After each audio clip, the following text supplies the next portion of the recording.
Detrás del diván, el mejor espacio para describir, explicar y comprender todo aquello que te incomoda.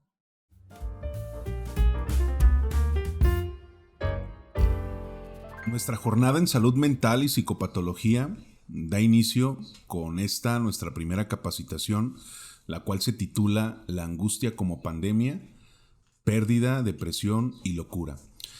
Y creo que se abre un abanico de posibilidades donde nosotros y nosotras como profesionales de la salud podemos identificar cuáles son las necesidades actuales posterior a esta emergencia sanitaria que han impactado en el bienestar de las personas. Recordemos que el concepto de bienestar no es sinónimo de adaptación. Y eso en ocasiones puede traer ciertas, podríamos decir, discrepancias, dudas probablemente, puesto que en ocasiones las personas hacen un trabajo incesante en buscar la posibilidad de adaptarse a las condiciones que por adversas que parezcan, por conflictivas o situaciones hostiles, se adecúen, se transformen y entonces las personas busquen, vuelvo a reiterarlo, esta posibilidad de adaptarse.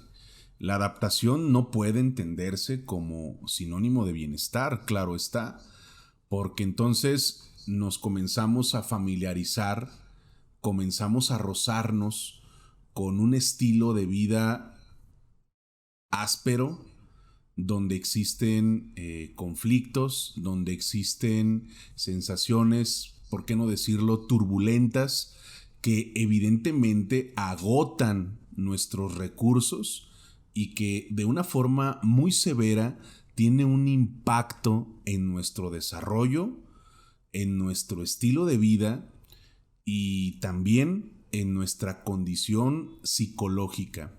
Recordemos que los seres humanos tienen un desarrollo biopsicosocial.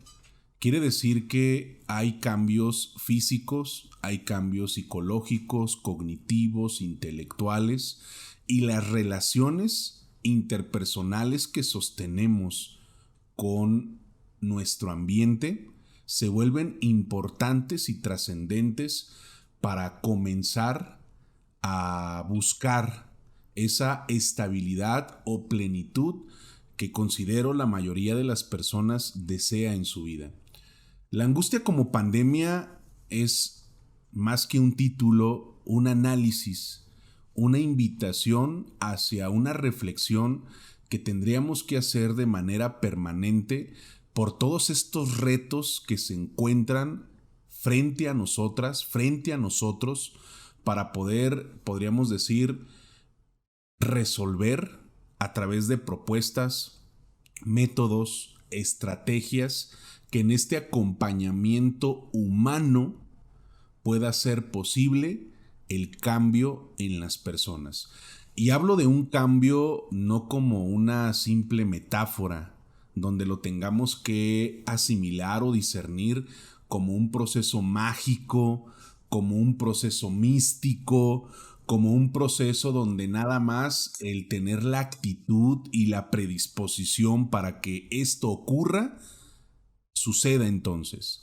El cambio evidentemente viene después de hacer inversión de ciertos recursos humanos que abarcan todas estas áreas de desarrollo que estamos describiendo en estos momentos. La social, la intelectual, la cognitiva, la psicológica. Uno de los efectos, digámoslo, colaterales de la pandemia ha sido la salud mental o la condición anímica de las personas. Hay datos estadísticos que sostienen esto que estamos comentando, que más adelante evidentemente lo podríamos discutir. Y ante esta ola de, podríamos decir, de situaciones, ante esta ola de adversidades que se presentaron en la vida de las personas, pues se experimentó, se vivió esta sensación de pérdida, esta sensación de depresión o inclusive locura o enajenación. Por mencionar un dato importante, en el 2013, según los datos estadísticos de la INEGI, hasta el 2019, el máximo número de, podríamos decir, desempleo llegó al 1.5 millón. Estamos hablando de poquito más de 1,5 millones de personas desempleadas en el país. En el año de la pandemia, en el 2020, ya no fue 1 millón. Esta cifra rebasó los 8.5 millones de desempleos. Quiere decir que más de 8,5 millones de personas perdieron su empleo. Hablo de un empleo formal. Recordemos que México tiene esta otra ruta del empleo informal o del comercio informal, donde claro está que todas estas políticas que regularon la convivencia, la interacción, la concurrencia o frecuencia de las personas a estos espacios donde podían pues comprar, donde podían también por otro lado comercializar algunos productos, pues las personas se vieron en ese desfase y por ende se desatendían necesidades básicas. Y hablo de necesidades básicas como el alimento, como la vivienda, como los servicios que de alguna manera se vuelven importantes para nuestra vida cotidiana. Por mencionar otros tantos datos, preguntémonos cuántas personas tuvieron que tomar la decisión de desertar a sus estudios profesionales, a sus estudios académicos. ¿Cuántas otras personas tuvieron que tomar la decisión de cerrar sus pequeños negocios? ¿Cuántas otras personas se vieron obligadas quizá a trasladarse de un estado a otro, de un país a otro? Y entonces todos estos fenómenos sociales y culturales se fueron sumando, fueron acrecentando esta torre de factores de riesgo que impactaron con una severidad en la vida de las personas, en su desarrollo, en su crecimiento, en la convivencia que sostenían con pareja, amigos, familiares, compañeros. Por ejemplo, en el tema del divorcio o en el tema de la separación, pues es un tema que me parece bastante importante porque es uno de los tantos efectos producidos por la propia pandemia, por el confinamiento. Esto nos lleva entonces a comprender que la violencia doméstica también alcanzó, estadísticamente hablando, niveles que en años anteriores no se habían manifestado o reflejado. Entonces, lo que nos compete hacer como profesionales es en este momento hacer un análisis de la situación en la que nosotros o nosotras nos encontramos. Quizá desde este momento tengamos ciertas propuestas, en este momento haya ciertas invitaciones o solicitudes para que nos sumemos a ciertos proyectos, ciertas tareas, ciertas labores. Quizá con esta, podríamos decir, readaptación, que ya hemos dicho que adaptación no es sinónimo de bienestar, hemos pensado diseñar algunas estrategias, hacer la combinación de mi experiencia con un protocolo que propone cierto organismo o institución para mejorar la calidad de vida en los espacios donde nosotras o nosotros estamos desenvolviéndonos. Nuestro hogar, la escuela, la oficina, el trabajo, las vías, podríamos decir, públicas, por ejemplo. Y entonces se vuelve un trabajo muy interesante. ¿Por qué? Por la situación, vuelvo a reiterar, que ha venido sumándose en toda esta ola de sensaciones, emociones, sentimientos que manifiestan estos tres conceptos que tenemos en nuestra pantalla: pérdida, depresión y locura. Y el término de locura no lo utilizo con el objetivo de crear un morbo o con el objetivo de crear una especie de discusión. Recordemos que el término locura hace mención a esa enajenación, a esa inclusive despersonalización que pacientes, que personas como tú y como yo hemos vivido en algún momento, donde nos hemos desbordado a través de nuestras emociones y hay ocasiones donde no podemos manipular o manejar esas situaciones que se vuelven agobiantes y se transforman en una pesadez en nuestra vida ordinaria. Obviamente tenemos que dar una justificación a esto que estamos comentando, a esto que estamos abordando. Y bueno, ¿cuáles fueron los efectos en salud mental dentro de este periodo de la pandemia? La pandemia no podríamos decir que en estos momentos ha llegado a su fin, pero es importante que analicemos lo siguiente. Preguntémonos cuántas de las veces escuchamos decir a una persona, familiar, pareja, amigo, compañero, compañera, cuántas de las veces se escuchó decir lo siguiente: cuando termine la pandemia voy a tomar la decisión de hacer ejercicio. Cuando termine la pandemia voy a emprender mi negocio. Cuando la pandemia culmine, ahora sí voy a estudiar. Y entonces comenzábamos a darnos cuenta que las personas construían, idealizaban formas de vida, estilos de vida, una vez que la pandemia llegara a su fin o concluyera. Actualmente nos podríamos dar cuenta que no ha habido una conclusión o un término de este proceso o de este periodo, mejor dicho, de este periodo donde se vieron involucrados todos estos factores que ya mencionamos con anterioridad. Entonces las personas viven en esa angustia. La angustia es sinónimo de esa falta que estamos experimentando, eso que no está, eso que está lejano a nosotras o a nosotros y que evidentemente ocasiona un malestar, ocasiona una queja. Pero, ¿qué sucede en la vida de estas personas? De la frustración en la que se encontraban, del hartazgo en el que vivían, pasamos a un estado de indiferencia.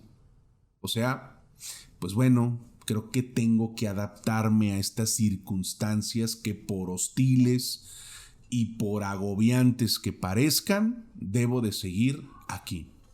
Me incomoda, me harta, me afecta, perturba mi estado emocional, anímico, pero debo de adaptarme. Y a veces confundimos esto con la resiliencia.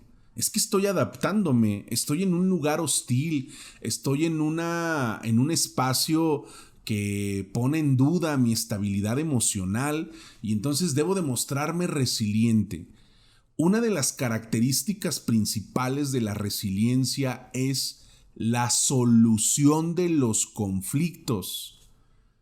Y entonces lo que hacemos a través de estos procesos individuales nada más es confrontar, golpearnos contra esas situaciones que evidentemente nos aquejan, nos restan, nos agobian, nos perturban.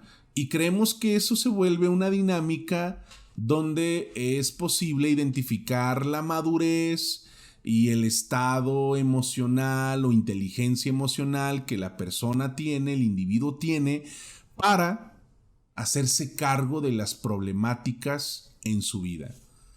De hecho, si creyéramos que afrontar los problemas es lo mismo que resolverlos, caeríamos en una confusión. Cuando intentamos resolver nuestros problemas, somos conscientes, después de un trabajo de introspección, de los recursos que están a nuestro alrededor, para que entonces nos mostremos resilientes ante las situaciones de vida que se están presentando.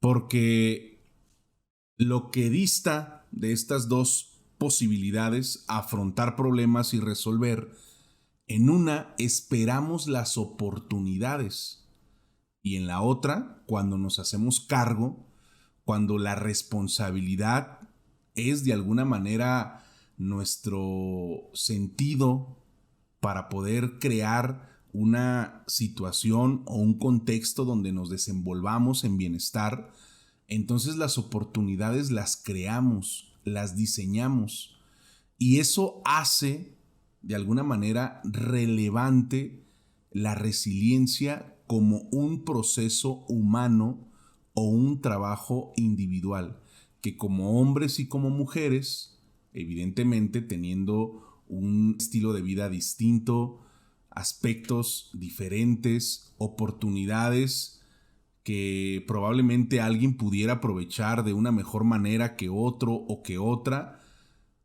aunque estemos en circunstancias, por absurdas que parezcan en nuestra vida o en nuestra cotidianidad, estas circunstancias agobiantes, estas circunstancias que provocan malestar, al parecer todos tenemos esa capacidad de resolver. Oye, pero ¿qué pasa con las personas que tienen una discapacidad, por ejemplo? ¿Qué pasa con las personas que tienen una enfermedad crónica degenerativa? ¿Qué pasa con las personas que su economía se encuentra en esta ambivalencia o en esta especulación que quizás se les dificulte tener acceso a servicios básicos o satisfacer ciertas necesidades, las cuales son necesarias? Cuando hacemos un trabajo consciente, nos podemos llegar a dar cuenta de todos estos factores, elementos que al estar presentes nos vuelven personas resilientes. Y entonces ya no me recargo en todo lo que me falta o en todo lo que no tengo para posteriormente funcionar o tomar una decisión que me lleve a ese estatus emocional donde el bienestar, la plenitud y, ¿por qué no?, la felicidad también puede ser posible. De hecho, si pudiéramos partir de la idea en donde la inteligencia puede ser medida por esta facultad o capacidad de resolver conflictos o problemas de la propia cotidianidad, probablemente renunciaríamos a todo aquello que nos hace infelices, a todo aquello que nos provoca una perturbación en nuestras emociones, a todo aquello que nos quita, que nos resta, que nos acaba día con día. Y entonces parto en un sentido práctico y objetivo, no queriendo crear como ciertas controversias donde se piense que esto es un discurso motivacional. Para nada. Esto se sostiene por los efectos que la propia pandemia tuvo en la salud mental de las personas. Claro que estamos haciendo un análisis, estamos teniendo como un panorama más amplio en esta atmósfera psicológica en donde las personas tuvieron que desarrollarse y tuvieron que, podríamos decir, convivir, relacionarse y hacerle frente a sus necesidades. Aunque pudiéramos creer que se adaptaron, ya lo dijimos en repetidas ocasiones, la adaptación no es sinónimo de bienestar, porque en la adaptación probablemente tuvimos que soportar lo insoportable. Tuvimos que tolerar lo intolerable o creímos que la frustración entonces se volvió una capacidad. Y a eso le llamamos tolerancia a la frustración. O sea, ¿qué tanto aguantamos? ¿Qué tanto soportamos para entonces crear esta, podríamos decir, supuesta capacidad? No quiero que caigamos en una psicologización de estos procesos, creyendo, como lo mencionamos hace unos momentos, que todo se vuelve psicológico y que los efectos que tuvo la pandemia en la salud de las personas fue psicológico. No, no quiero que caigamos en esa absurda interpretación, pero tampoco es posible que ignoremos los efectos y las consecuencias que en salud mental se presentaron. Y entonces, de los tantos efectos en salud mental aparece la irritabilidad, el insomnio, el miedo, la frustración, el estrés, los ataques de pánico, que podrían considerarse como criterios diagnósticos muy similares a las categorías de los trastornos del estado de ánimo y de los trastornos de ansiedad. Entonces, esto pues provocó otros efectos en la población. Ya no nada más tenía que haber una atención inmediata a los trastornos de ansiedad, por ejemplo, o una atención inmediata a los trastornos del estado de ánimo, sino que esto propició, ¿sí?, que se detonaran otro tipo de condiciones clínicas que impactaran en la salud pública a nivel nacional. ¿Cuáles son estos datos relevantes que tendríamos que analizar o que tendríamos que reflexionar?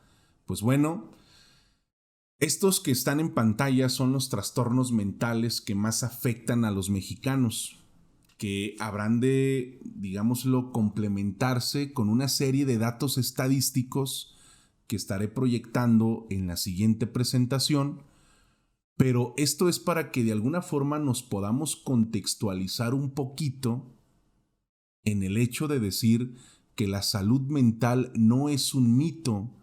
La salud mental no puede, podríamos decir, trabajarse desde un ángulo donde digamos, échale ganas, todo va a estar bien, ten una mente positiva, ten una mente abierta, olvida lo que te sucedió, no dejes que las cosas te afecten. No podemos desde esa trinchera tratar de hacer una intervención objetiva y profesional a personas que padecen una enfermedad mental o una situación que como secuela de estas condiciones sociales que se vivieron en los últimos meses, la persona presenta. Hablamos de un 7% de la población donde se presenta la depresión, que forma parte de esta categoría de los trastornos del estado de ánimo. Hablamos de la ansiedad, tanto del trastorno de ansiedad generalizada como el trastorno de ansiedad específica o específico. Hablamos de otro 7%.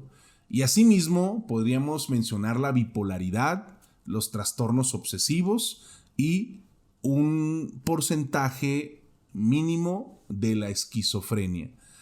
Entonces, esto nos abre la posibilidad de qué tanto podemos involucrarnos en el trabajo que como profesionales nos compete. En el 2019, la OMS, la Organización Mundial de la Salud, predijo que la depresión sería la segunda causa de discapacidad a nivel mundial. Estamos hablando un año previo a la pandemia. Entonces, ¿qué fue lo que sucedió? ¿Qué se suscitó cuando inicia la pandemia? Evidentemente habían características, habían elementos que podían dar base a esta predicción que se tenía en materia de salud mental o en materia de salud pública, hablando a nivel global, ya no nada más era a nivel nacional o América Latina, por ejemplo, hablábamos de algo universal. ¿Qué sucede cuando se presenta la pandemia? Pues entonces esto se acelera y se acrecenta.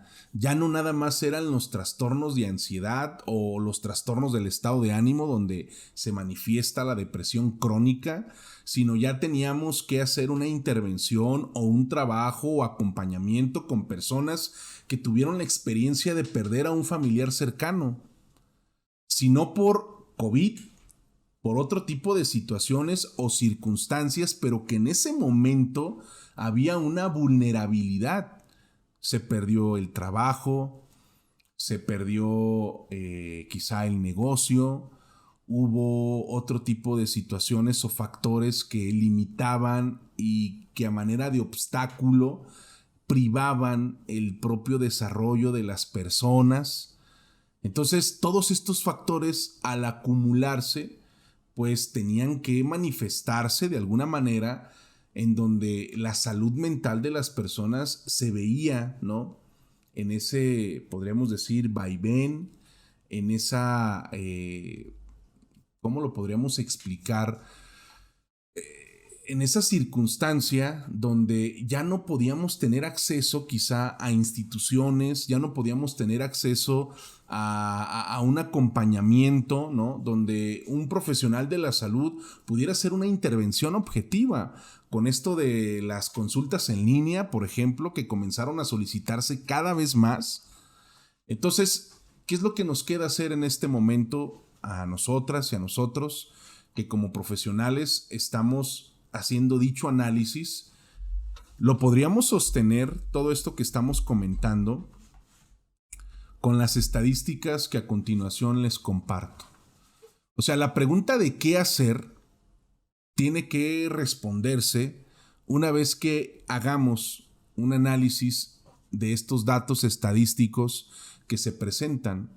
Creo que es como una especie de radiografía, analógicamente hablando, de la condición de México en materia de salud mental. Al menos en el año 2020, que fue el año de la pandemia, las muertes por suicidio dieron un total de 7,876 según datos de la INEGI. Estamos hablando de las muertes registradas. A eso tendríamos que sumarle todos los demás casos que no se registraron o que se señalaron o determinaron por otra causa de muerte que no era suicidio.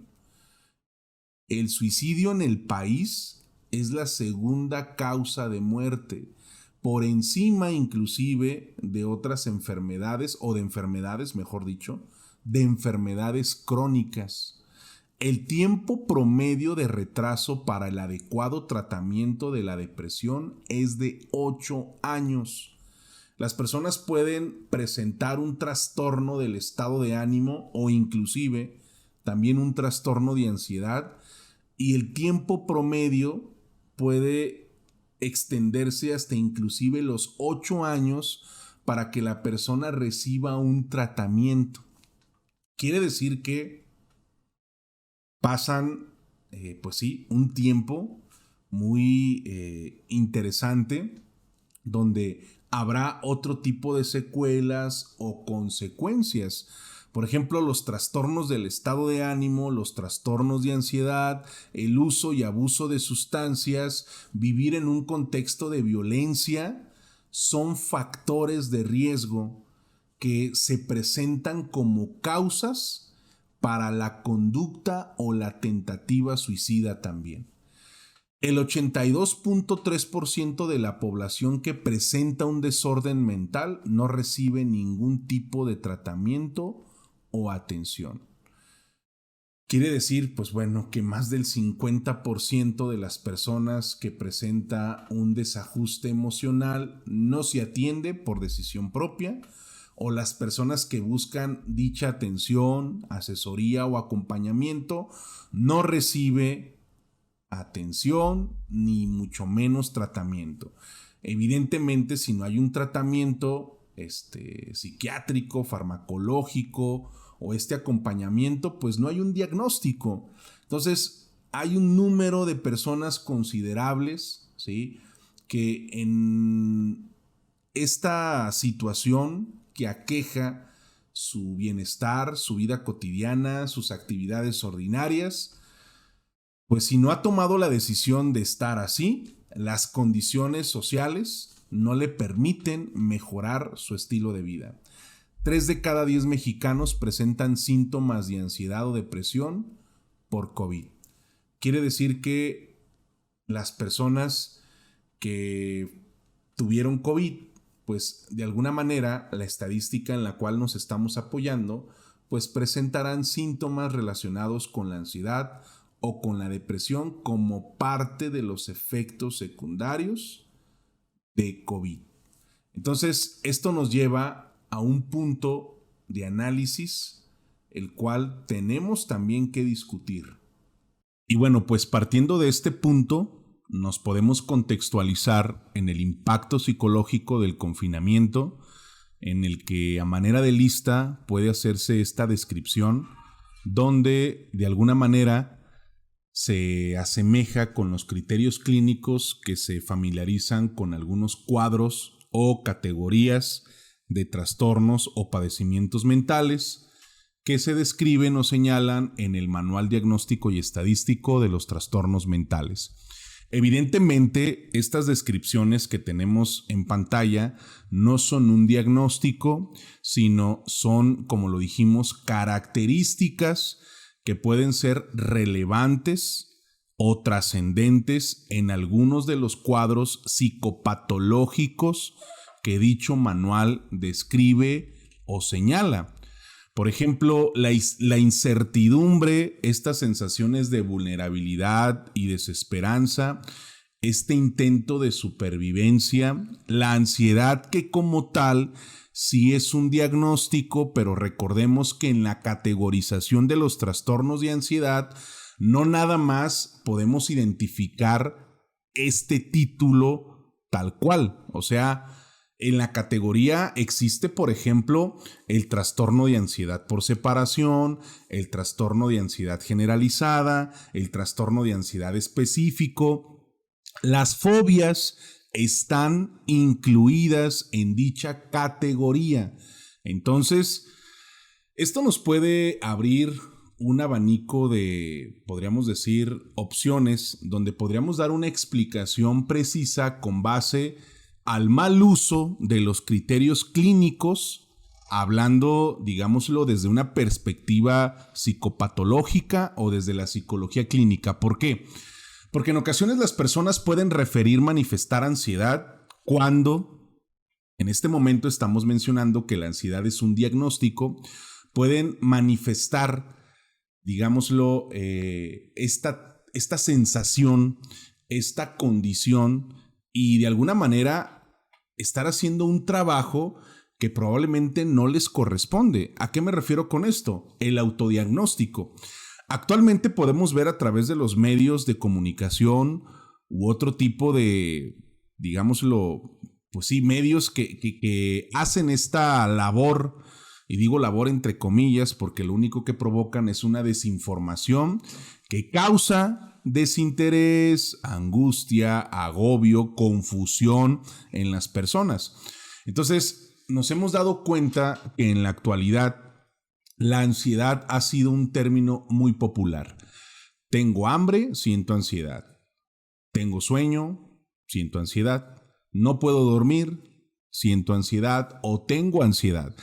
Para ello, pues creo que se tendría que hacer un trabajo, digámoslo, objetivo, profesional, consciente de lo que implica dar este tipo de descripciones clínicas con base a la sintomatología que el paciente está experimentando. Que esto no se entienda que de alguna manera la ansiedad es una, podríamos decir, especulación, es un término inexistente, no debe de entenderse así. Más bien, el objetivo de esta propuesta es que el uso de estos términos tiene que hacerse con responsabilidad. Los trastornos del sueño, sí, son una condición psicopatológica que se asocia directamente al impacto psicológico del confinamiento, los síntomas depresivos y estas sensaciones de soledad o abandono. Estos impactos psicológicos en la sociedad en general, donde los grupos vulnerables fueron los adultos mayores, los niños, las mujeres embarazadas y también el personal sanitario. ¿A qué me refiero con el personal sanitario? Los profesionales que se relacionaban directamente con servicios de salud. No nada más médicos y no nada más psicólogos. Me refiero a todo este trabajo multidisciplinario que se sumaron a este ejercicio clínico. Entonces, de alguna manera, esto nos puede llevar o trasladar a la parte de los retos psicológicos ante la crisis del COVID-19, que es cuidar el personal de salud, donde no nada más se resalta el trabajo médico de dichos profesionales o dichos profesionistas, sino que cuando nos referimos a los profesionales de la salud, estamos hablando de esta población de alto riesgo para el desarrollo de trastornos por estrés postraumático o cuadros ansioso-depresivos. Psicólogos, médicos, enfermeros o enfermeras, el personal de recursos humanos, paramédicos y todos los involucrados que de alguna manera estuvieron relacionándose directamente con el trabajo clínico en la atención a estos pacientes. Las extenuantes jornadas, por ejemplo, de trabajo o estas exhaustivas, podríamos decir, horas de actividad laboral, fueron las que pudieron provocar esta presión asistencial debido al desbordamiento de los hospitales. Recordemos que a mediados del año 2020, pues estas tasas o cifras comenzaron a volverse alarmantes y extraordinarias. La falta de recursos materiales para poder llevar a cabo dicho trabajo, pues era un factor importante. El miedo al contagio por la escasez de sistemas de protección, donde los protocolos en algunos espacios o escenarios pues no se respetaban, la necesidad de tomar decisiones que tienen un impacto decisivo sobre la vida de las personas y la resonancia emocional, claro está, del sufrimiento ajeno. O sea, este desgaste por empatía, que es un término que les recomiendo como profesionales de la salud, busquen informarse acerca de esto que estamos comentando. Desgaste por empatía, en el que de alguna manera el llevar a cabo este trabajo clínico y este contacto continuo con pacientes, pues tiene una repercusión emocional en la condición, claro está, psicológica, cognitiva, afectiva de los profesionales de la salud. Y esto me hace trasladarme a este término del microtrauma o el trastorno vicario, donde a través de estas experiencias continuas que generan incomodidad, generan sensaciones de tristeza, generan una desorientación, pues comienza a haber un desgaste. O sea, ¿qué sucede cuando como profesionales de la salud tenemos que hacer una atención inmediata? Soy consciente que hay personas en esta sesión que se dedican a ofrecer servicios psicológicos o su área de desempeño, digámoslo profesional, está directamente ligada a lo clínico. ¿Qué sucede cuando una paciente o un paciente solicita los servicios de consulta de forma inmediata, urgente o desesperada? Y que ante ciertos casos o experiencias que el usuario explica, que la persona manifiesta, comienza a ver como una especie de desequilibrio, una especie de perturbación emocional, porque más allá de ser profesionales de la salud, más allá de los títulos, los reconocimientos o la formación que cada una de ustedes o cada uno de ustedes tenga, como seres humanos somos individuos vulnerables. Por eso, haciendo un paréntesis, es importante que como profesionales de la salud, responsables y en este trabajo ético, llevemos un acompañamiento continuo, como profesionistas también, un proceso psicológico individual. Pero con ello no descartamos la posibilidad en el que se hagan presentes este tipo de sensaciones, emociones que causan un desequilibrio emocional en nuestra propia persona. Por eso hay dos conceptos que me parece importante resaltar: el desgaste por empatía y el trastorno vicario, que puede volverse un tipo de crisis en el que pues hay un desgaste, hay un desabasto de recursos, hay incomodidad, hay perturbación, y claro está que áreas de nuestro propio desarrollo comienzan a verse afectadas y comenzamos a mostrarnos disfuncionales en el ejercicio o práctica de las demandas cotidianas de la vida ordinaria que llevamos. Entonces, esto pone de alguna manera el límite o al límite la salud mental de los profesionales de la salud. Es como si nos paráramos en una línea y al cruzarla existiera todo este desbordamiento, toda esta, podríamos decir, ¿cómo podríamos decir? Como turbulencia emocionalmente hablando, sentimentalmente hablando, en el que pues al ser seres humanos, pues estamos vulnerables a ese tipo de factores. Por eso vuelvo a mencionarlo por unésima ocasión, importantísimo como profesionales de la salud responsables y éticos en este trabajo profesional se lleve un acompañamiento psicológico o seamos parte de un proceso. ¿Cuáles son estos retos psicológicos ante la crisis? Aparte de cuidar del personal de salud, tenemos que asumir las pérdidas. Hasta agosto del 2021, que es la cifra que tenemos en nuestra presentación, en México han muerto más o cerca de 256,287 personas por COVID-19. Esa es la cifra que Secretaría de Salud comparte o expone a través de estos medios oficiales. ¿Qué pasaría si a eso le añadimos pues aquellos casos, aquellas cifras que no se pudieron contabilizar dentro de este esquema? ¿Qué sucedería con ese tipo de situaciones? ¿Y por qué se vuelve un reto el asumir las pérdidas? Porque entonces el duelo se vuelve un trabajo importante que como profesionales de la salud tendríamos que relacionarnos directamente con el paciente o la paciente. La soledad de esta crisis sanitaria, claro está que impacta de manera especialmente a los aspectos o procesos relacionados con el fallecimiento de algún familiar, de algún compañero, de algún conocido, de nuestra pareja inclusive, ¿sí?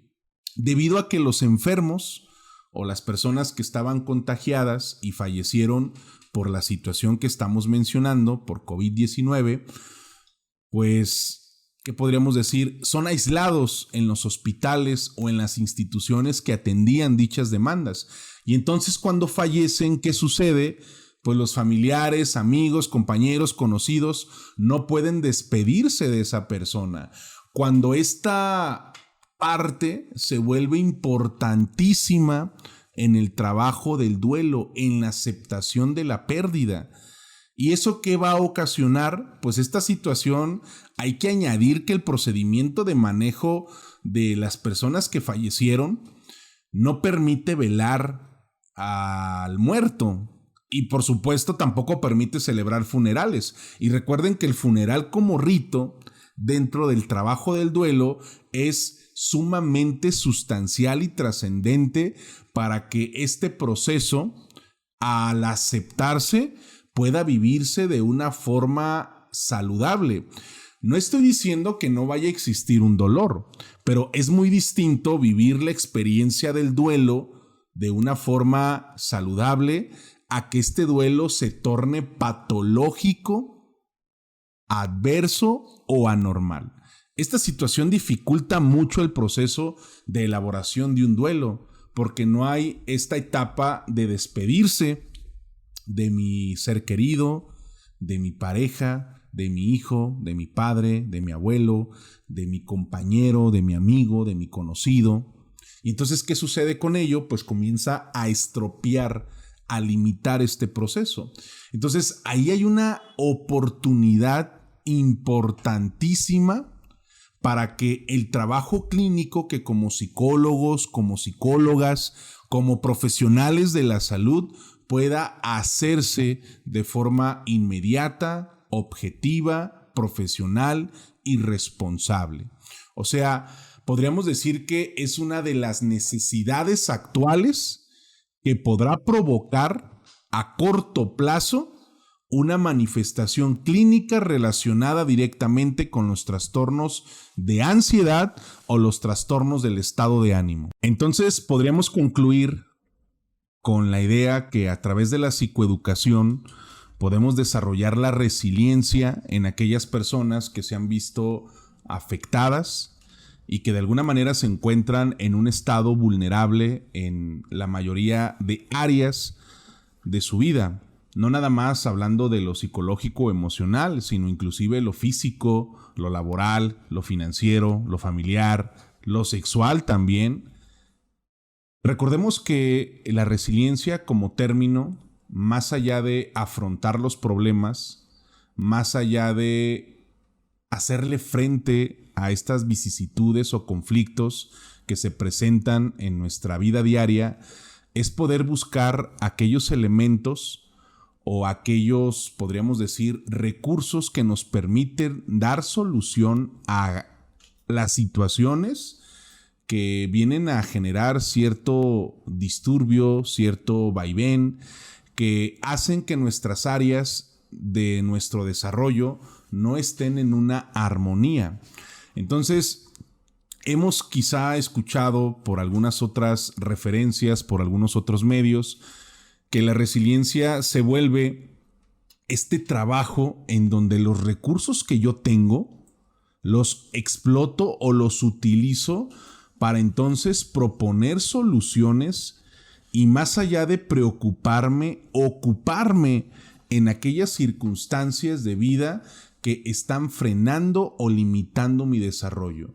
Y una vez siendo consciente de esto, pues provocará que las metas, los objetivos que estén presentes en mi vida puedan volverse, podríamos decir, más fáciles de percibir en el sentido de que probablemente la angustia que me generaba el no tenerlo, el no lograrlo, el no alcanzarlo, se vuelva más bien una oportunidad. Por ejemplo, cuando las personas se proponen hacer cambios en su vida, en estas vísperas de fin de año, siempre hay una inversión de tiempo en pensar en todo aquello que les falta, en todo aquello que está ausente en sus vidas y que de alguna u otra forma buscarán compensar u obtener a través de sus esfuerzos o inclusive sacrificios.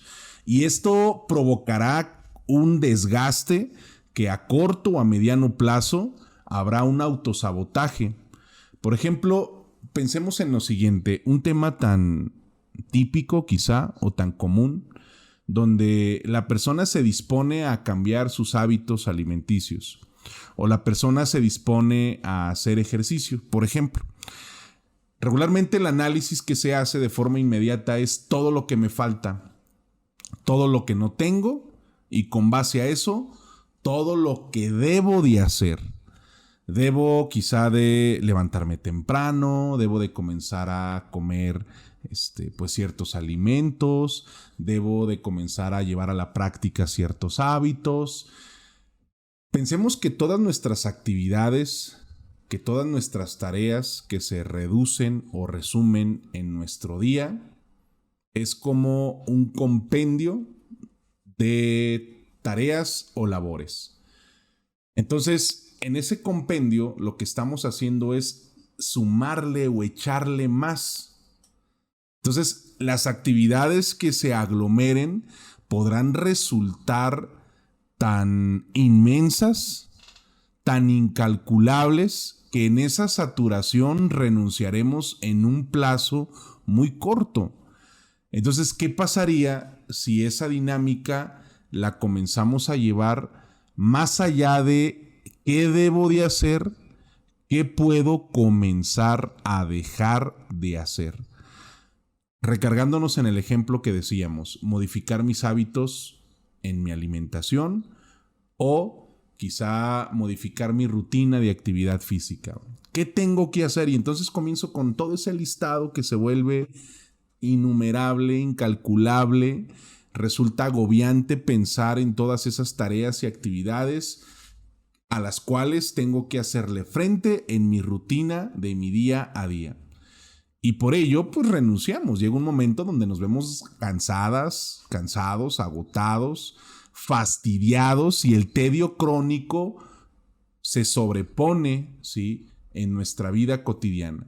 ¿Qué sucedería si entonces pensamos en lo que puedo dejar de hacer? O sea, no pensar en debo de comer vegetales, debo de comer cereales, debo de tomar 3 litros de agua. Quizás si pensamos en voy a comenzar a dejar de fumar, voy a comenzar a dejar de consumir bebidas alcohólicas, voy a comenzar a dejar de consumir ciertos alimentos chatarra, embutidos, quizás sea más sencillo el proceso y nos permita cada vez más esclarecer esas necesidades que intentamos satisfacer y con base a eso lograr nuestros objetivos y nuestros recursos.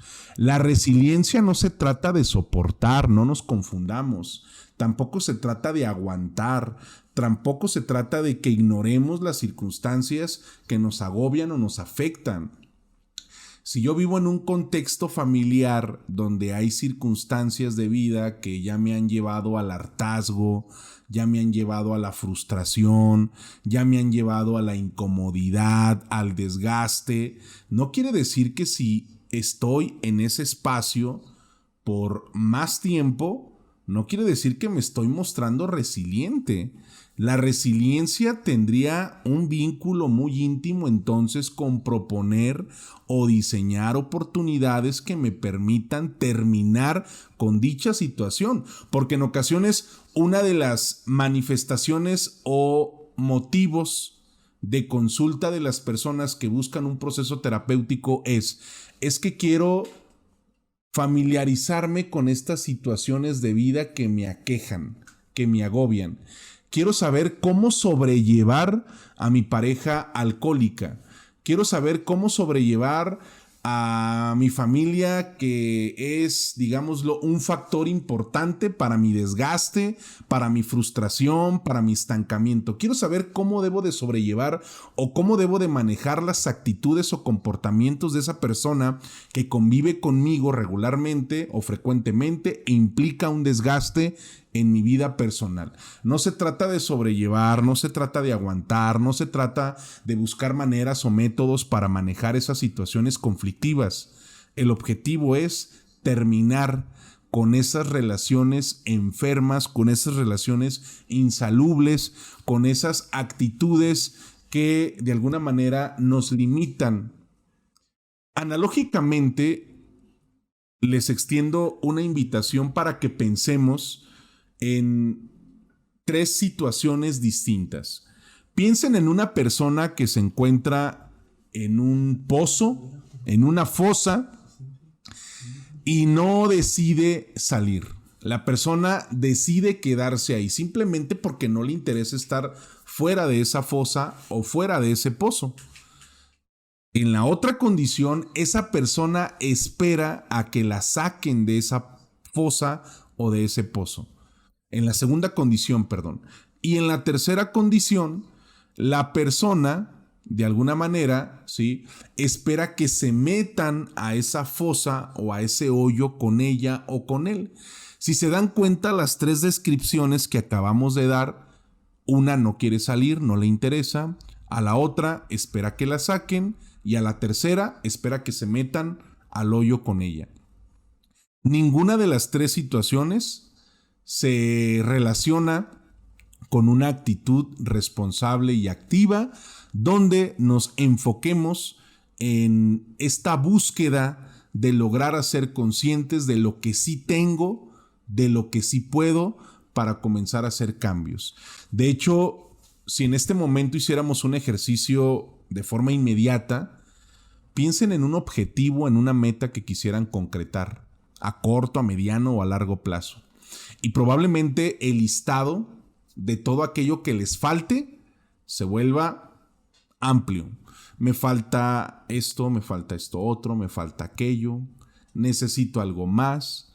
Para lograr esto que está acá, necesito todo esto. Eso podría ser un ejemplo de una actitud no resiliente. La resiliencia nos permite enfocarnos en lo que sí tengo para comenzar y no en aquello que me falta para poder iniciar.